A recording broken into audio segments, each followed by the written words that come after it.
तो 8वें वेतन आयोग पर इस वक्त की बड़ी खबर सामने आ रही है। कर्मचारियों की जो ग्रोस सैलरी है वो डबल हो सकती है। केंद्रीय कर्मचारियों के लिए ये बड़ी खुशखबरी सामने आ रही है, क्योंकि लगातार संगठनों की तरफ से इस बात की सिफारिश की जा रही है कि उनकी जो सैलरी है वो इस तरीके से बढ़नी चाहिए। हालांकि केंद्र सरकार के कर्मचारियों और पेंशन भोगियों को 8वें वेतन आयोग की सिफारिशों का बड़ी ही बेसब्री से इंतजार है। वेतन आयोग भी समय सीमा के भीतर अपनी सिफारिशें सौंपने के लिए एक्शन मोड में नजर आ रहा है।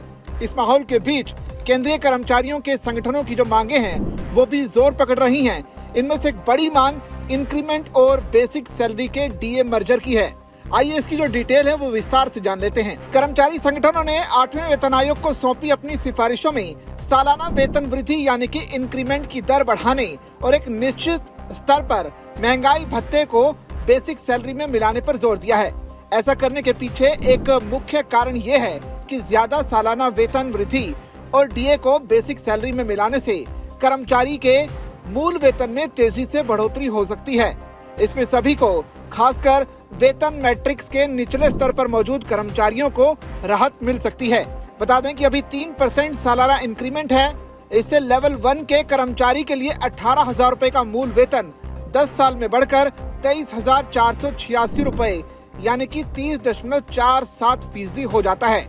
इसके अलावा डीए, हाउस रेंट अलाउंस और ट्रांसपोर्ट अलाउंस भी मिलता है, लेकिन डीए और एचआरए बेसिक पे पर निर्भर करते हैं, जबकि ट्रांसपोर्ट अलाउंस फिक्स होता है और ये तब भी बढ़ता है जब डीए 50% तक पहुंच जाता है। बता दें कि वर्तमान में केंद्रीय कर्मचारियों का डीए 60% तक पहुंच गया है। ईटी की एक खबर में बताया गया है कि अगर संगठनों की मांग को मान लिया जाता है तो हर साल मिलने वाले इंक्रीमेंट और डीए के बेसिक पे में विलय हो जाएगा और ग्रोस सैलरी में काफी बढ़ोतरी हो सकती है।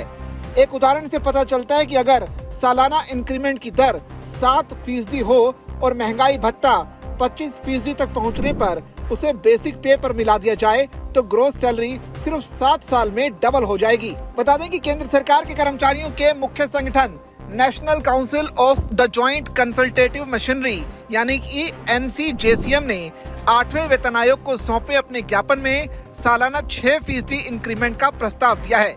संगठन चाहता है कि सभी भत्तों को 3 गुना बढ़ाया जाए और उन्हें फिर महंगाई भत्ते में होने वाले बढ़ोतरी से जोड़ा जाए। वहीं national federation of postal employees और all India new pension scheme employees federation जैसे कुछ संगठन चाहते हैं कि डीए के 25% तक पहुंचने पर इसे बेसिक पे में मिला दिया जाए। दूसरी ओर इंडियन रेलवेज सुपरवाइजर्स एसोसिएशन और प्रगतिशील शिक्षक न्याय मंच जैसे संगठन चाहते हैं कि डीए के 50% होने पर इसे बेसिक पे में मिलाया जाए। वैसे आपकी नजर में क्या होना चाहिए? अपनी राय कमेंट करके हम तक साझा कीजिए और इसी तरह की खबरों के लिए बने रहिए जागरण बिजनेस के साथ।